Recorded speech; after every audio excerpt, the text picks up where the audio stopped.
السلام عليكم ورحمة الله وبركاته. بصوا يا جماعة، انا لقيت الحشرة ديت في شقة واحدة جارتي. بس انا مش عارفين، هي حتى ندهت لي وخايفة، فاحنا مش عارفين هي ايه دي. حد يعرف ايه الحشرة دي او ايه نوعها وبتيجي ازاي او بتيجي منين؟ بصوا، هي حتى لها رجول كتير جدا. يعني هي حتى خايفة تموتها، فبتقول ممكن امها تيجي تخنقني بالليل.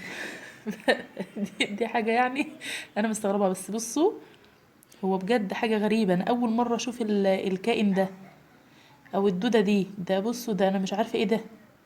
يعني هي طويلة جدا، هي بتقول تعبان، بس انا اللي بيستاهل التعبان ملهوش رجول. التعبان ملهوش رجول، ايه ده بقى؟ يعني انا عايزة اعرف ايه ده. هي خايفة تموتها، هي خوفتني حتى موتها لها. وانا جيت كده لقيتها عمالة تصرخ ومتنيلة وخايفة. ف ايه يا اخوانا دي؟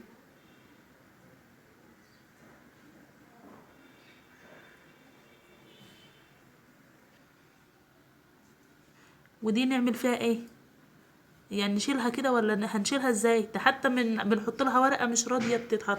نحط لها الورقه كده اما نشوفها كده هتطلع لها. بصوا، مش حتى الورقه.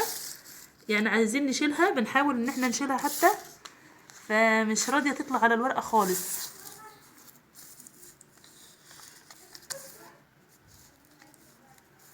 ابدا.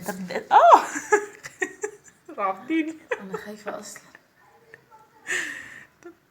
هنعمل في دي ايه؟ نستنى بقى لما الرجاله تيجي.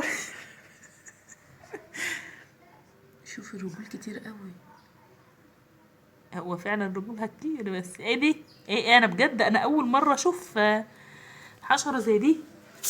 هي فين؟ هي راحت فين؟ المفروض ده وراها لابويا. هي هترضى تتحط معاكي في كيس؟ ماشي. على فكره هي داخله يمنا، بصي هتخش فين؟ تحت هتخش تحت ايه؟ انت جبتها فين؟ هي فين اهي؟ شوفي بتتلوى زي التعبان ازاي. غريبه فعلا، غريبه يا جماعه. اللي يعرف ايه ديت يا ريت يقول لنا في التعليقات. اللي يعرف ايه دي، ولا خطيره ولا مش خطيره، ولا ايه هي اصلا خايفه من الشقه كلها دلوقتي. ايه ده داخله في الشق الصغنن اللي بين البلاط. لا حول ولا قوه الا بالله. خلاص اللي يعرف يا جماعه يا ريت يقول لنا ايه دي.